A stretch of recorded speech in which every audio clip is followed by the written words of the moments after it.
саломи хешро ба кулли мардуми шарифи тоҷикистон арз менамоем.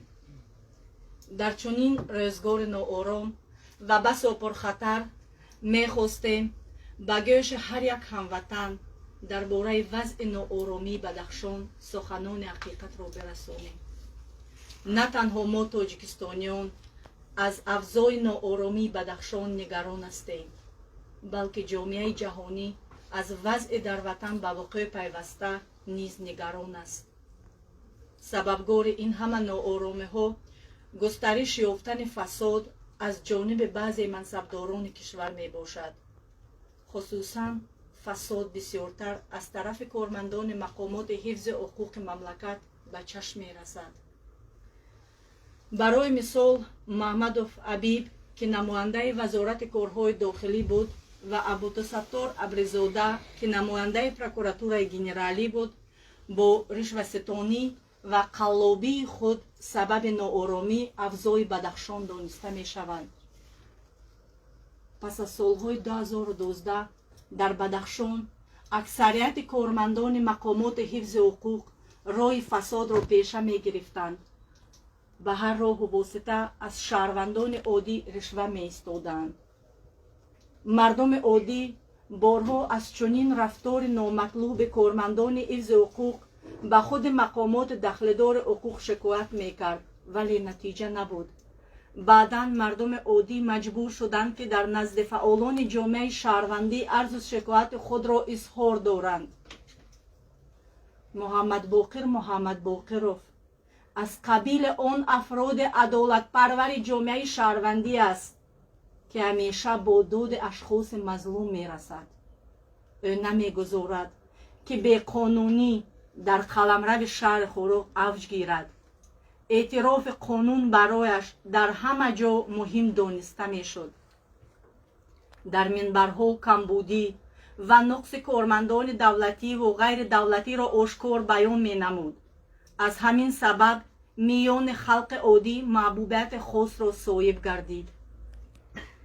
халқ бошад дар симои Муҳаммад Боқир шахсияти адолатпешаро медид.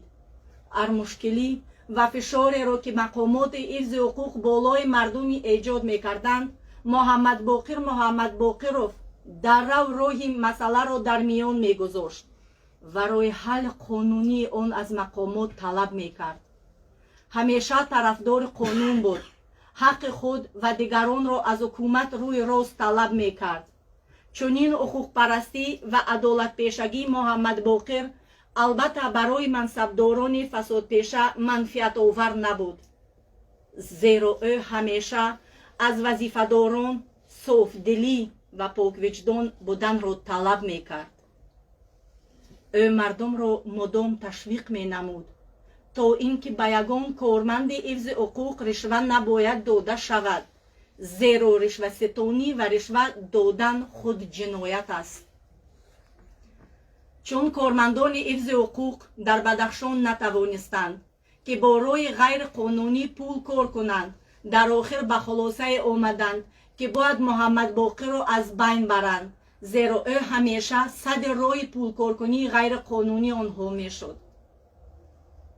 дар маҳаллаи Бархорух ки мо дар он ҷо ба воя расидем, аз солҳои 2012 то ин ҷониб ҷинояти махсус вазнин аз тарафи кормандони амнияти миллӣ ва вазорати корҳои дохилӣ содир карда шудаанд. рӯйхати афрод аз тири кормандони ҳифзи ҳуқуқи шаҳидшуда он қадар зиёд аст ки мо баъдан дар муроҷиатномаҳо барои созмони байналхалқӣ навишташуда ифшо хоҳем кард. ҳоло барои далел ва рӯшанандозӣ танҳо номи шаҳидшудагон маҳаллаи Хоруғи Болоро бароятон ёдовар месозем, то ин ки бидонед аз як маҳалла чӣ қадар одам бо тири кормандони ҳифзи ҳуқуқ кушта шудаанд. баъдан худатон қазоват кунед. агар аз як маҳалла шумораи кушташудагон ин қадар зиёд бошад, пас шумораи қурбониёни кулли шаҳри Хоруғ ва дар тамоми Тоҷикистон чӣ қадар мерасада бошад. дар оянда теъдоди қурбониёнро на атҳо барои мардуми шарифи Тоҷикистон муайян месозем, балки ҷомеаи ҷаҳониро мо аз чунин рафтори номатлуби баъзе мансабдории қотил воқиф хоҳем кард. акнун таваҷҷӯҳ фармоед ба ному насаби сокинони худи маҳаллаи хоруғи боло ки аз тири кормандони ҳифзи ҳуқуқ то имрӯз кушта шудаанд. Хушдилов Далер, Шодмонбеков Воҳид, Шодмонбеков Рашид, Муҳаммад Иброҳимов Ёрмаҳмад, Раисов Борис, Абдурасулов Фирайдун, Файзуллобеков Собир, Давлатбеков Азамат, Ашуров Иброҳим.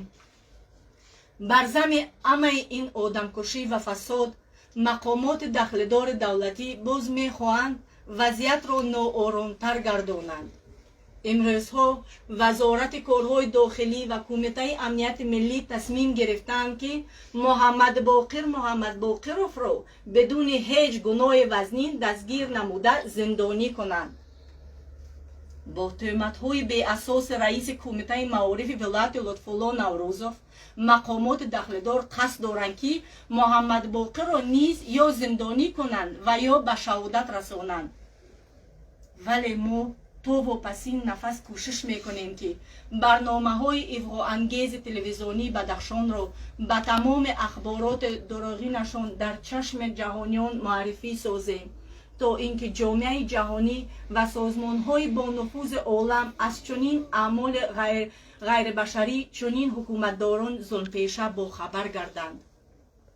аз ҳукумати марказии Тоҷикистон хоҳиш карда мешавад ки садди роҳи чунин амалиёти махсус гардад.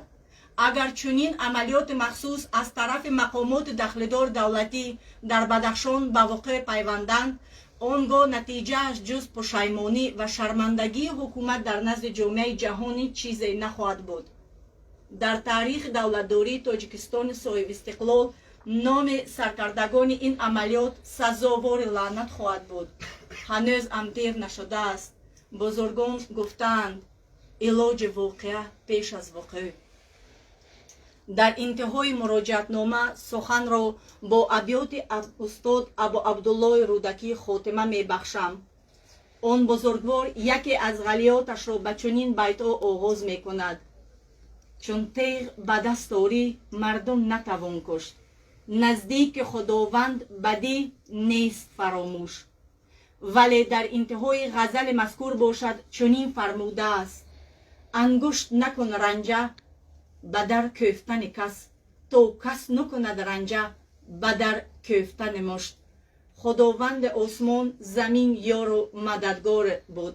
ҳамехони азиз. омин. از بدنشان دست کشید.